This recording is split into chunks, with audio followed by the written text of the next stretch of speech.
Faut-il lire le cas Malocène de Daniel Pénac? C'est la question dont débattent Jean-Christophe Buisson du Figaro Magazine et Grégoire Leménager de l'Obs. Bien sûr qu'il faut lire le cas Malocène de Daniel Pénac, surtout si on a aimé les romans de Daniel Pénac qui racontaient les histoires de la tribu Malocène, des romans qui ont commencé dans les années 80. Une très bonne mémoire. Vous vous souvenez de La Fée Carabine, au bonheur des ogres, La petite marchande de prose, tout ça, c'était formidable. C'était dans les années 80. Ouais. De manière sporadique, il a continué ça dans les années 90. Et puis c'était complètement arrêté. Je crois que le dernier, depuis 18 ans, il n'avait pas publié un Malocène. Et là, il revient avec le cas Malocène, donc, où on retrouve absolument tous les personnages. Et l'humour, la fantaisie de Pénac. Les personnages ont vieilli.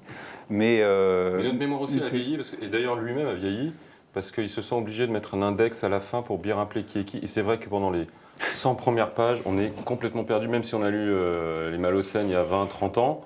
Ou même avant. Ah non, mais c'est impossible de retrouver les personnages. C'est comme si... Mais ça fait plaisir. C'est comme les romans Macquart ou la saga balsacienne. Vous avez quand même des dizaines et dizaines de personnages. D'ailleurs, c'est une qualité dans Malocène. C'est cette profusion de personnages qui sont d'ailleurs souvent très très bien, y compris dans les nouveaux qui sont là. Ça, je ne discute pas de ça. Mais franchement, les 100 premières pages, avec les astérix toutes les 3 pages, et pour aller à la page Wikipénac, comme dit Frédéric Becbédé, avec drôlerie, c'est un petit peu compliqué et ça casse un petit peu la lecture dès le début. Mais il y a d'autres choses qui casseront la lecture après. Donc, non, mais ça casse la lecture. Enfin, on n'est pas du tout obligé de se reporter à cet index. Ou alors on s'y reporte pour s'amuser, parce que la plupart des notices biographiques sur les personnages sont drôles aussi. Et effectivement, pendant 50 pages, on est un peu dans le brouillard. Et puis petit à petit, il y a quand même 2 grosses intrigues qui se dessinent. L'une, c'est Benjamin Malocène, donc, qui est le fameux bouc émissaire, qui est employé par sa maison d'édition pour veiller à la sécurité d'un auteur de vérité vraie, donc ce qu'on appelle souvent bêtement autofiction d'ailleurs, puisque tous les membres de sa famille veulent le lyncher parce qu'il a écrit des horreurs sur eux. Et puis d'autre part, il y a l'histoire... Il est installé dans le Vercors. Il est installé dans le Vercors. Gros clin d'œil à la résistance, voilà. Parce que quand on est de gauche, il faut des clins d'œil à la résistance, bien sûr. Je ne sais pas si c'est forcément un gros clin d'œil à la résistance. C'est-à-dire que Pénac lui-même est très attaché au Vercors. C'est là qu'il a écrit. J'ai fait un grand article dans l'Obs cette semaine où il raconte ça. Il a écrit tous ses Malocènes dans le Vercors. Il a très bien des faucons d'ailleurs. Et voilà, il aime bien les faucons qui habitent près de chez lui. Et la deuxième intrigue, alors. Et la deuxième intrigue qui est formidable aussi, qui est l'histoire donc de la Pietà, un homme d'affaires, une espèce de Bernard Tapie, un personnage assez trouble, qui a liquidé plein de gens qui a mis au chômage plein de gens. Voilà, qui a mis au chômage beaucoup de gens et qui du coup a été kidnappé. Et les kidnappeurs réclament exactement le montant du parachute doré, c'est-à-dire, je ne sais plus, 28 000 euros et des poussières qui lui avaient été promis. Et voilà, donc il y a une dimension très sociale aussi chez Pénac qui est très politique. Oui, mais c'est plutôt bien. Enfin, non, mais pour une bande dessinée, il n'y a pas beaucoup d'images. C'est ça le problème, parce qu'il y a un côté...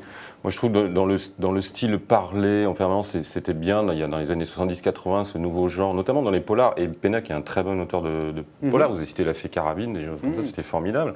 Très ambiance série noire, à la Pouille, à la Fajardy. Et là, calqué sur cette saga dans La Blanche qui se veut l'aristocratie de la littérature française, pardon, mais c'est pas au niveau du tout. Moi, je trouve ça ennuyeux. Je trouve ça. On l'entend rire de ses propres blagues, de ses propres plaisanteries. On l'entend dire, regardez comme c'est drôle ce que je fais, comme c'est bien amené. Il y a plein de concessions politiquement correctes. Alors, comme dans les polars noirs d'extrême gauche, il faut que les flics soient pas tous. Quelle politiquement correcte ? Par exemple, les flics, ils fument des joints dans la voiture de. C'est rigolo. C'est un gag. Ça s'appelle un gag, ça. Ouais, c'est super drôle. 15 pages sur la télé-réalité qui sont des banalités que tout le monde pense sur la télé-réalité. Ils sont bien les pages sur la télé-réalité. Mais il dit des évidences. Mais non, parce qu'il pousse le truc complètement à bout. Ça devient. La télé-réalité est encore pire que ce qu'il décrit de toute façon. Donc c'est d'une banalité de dire ça. Regardez, les gens se balancent leurs chaussures sur la tronche et tout ça. Ça se fait assez peu. C'est de la BD, mais il n'y a pas beaucoup d'images. C'est ça le problème pour une bande dessinée. C'est à vous de les faire dans votre tête, les images, Jean-Christophe. Je dois être un petit peu incompétent, mais non, je trouve ça vraiment à la surface. On a l'impression que c'est un coup éditorial un petit peu. On relance la saga Malocène parce que ça va très bien marcher. On fait un tirage à 100 ou 130 000 exemplaires et ça va forcément marcher. 120 000. Mais quand on voit que Gallimard annonce ça avec Elena Ferrante comme l'événement de la rentrée et que toute la presse dit que c'est ça l'événement de la rentrée, si ça l'événement de la rentrée, c'est plus une rentrée, c'est une sortie. Vous êtes désespérant. Mais enfin, évidemment qu'il y a du business, évidemment que Gallimard est là pour gagner de l'argent. Il se trouve que vous qui passez votre temps à défendre les choses qui sont populaires, il se trouve que là, pour une fois, on a de la littérature populaire qui est réellement populaire, parce que les Malocènes, enfin ça c'est pas Gallimard qui l'a inventé, ils se sont vendus à des millions d'exemplaires. Donc il y a vraiment un attachement à ces personnages-là, à cette histoire-là, et au style de Pénac. Ça sonne faux, c'est exactement la même chose que ce qu'ils faisaient dans les années 80.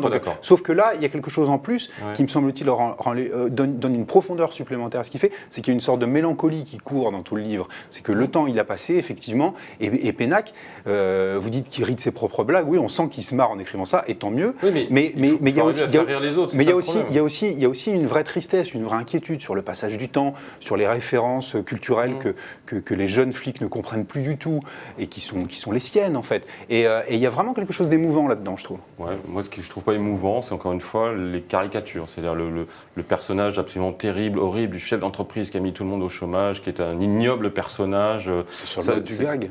Bah oui, mais c'est de la bande dessinée, alors c'est bien ce que je dis. Le problème, c'est qu'il n'y a pas d'image.